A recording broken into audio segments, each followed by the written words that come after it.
kasih beredar mengucapkan kepada Hero Aceh.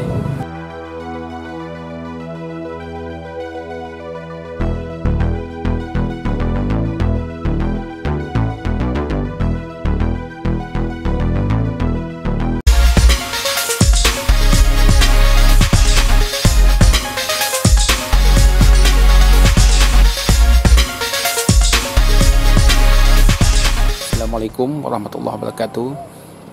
Kawan-kawan, hari ini kita akan mengikuti pembagian paket sembako dan juga sedikit uang santunan kepada fakir miskin dan duafa di Desa Lampineng. Mari kita ikuti sama-sama.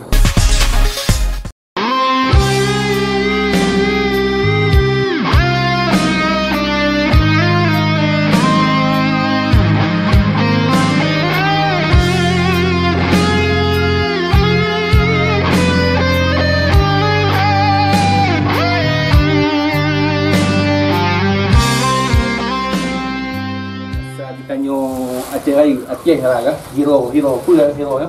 Peduli. Ya, peduli. Ada peduli dan hero nya bahasa Jamun dah tu lah. Ya. Bahasa Jamun dah terapkan lemah hero.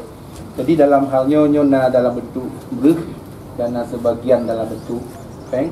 Nyo akan serahkan Pak Romandu sebagai zakir gop. Mungkin nyo bisa menggunakan sebaik-baik mungkin.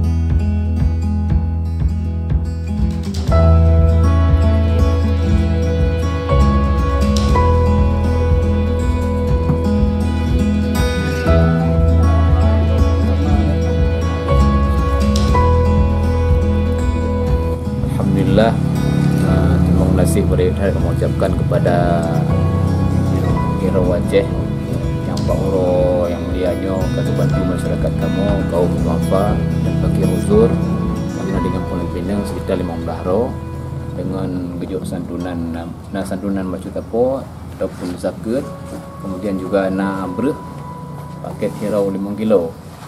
Dinyo kamu ucapkan terima kasih yang pertama kepada hero, kemudian kepada donatur yang kamu bantu kita melakai bahwa Allah benar keberkahan dan bergebi kemudahan urusan bagi donatur dunia dan akhirat. Semoga ke depan bertimbul donatur lain untuk peduli kepada masyarakat miskin khususnya katanya yang ada di Acehnya. Mungkin yang mentong dengan pembagian paket sembako di Desa Lampineng, Kecamatan Baitul Salam, dan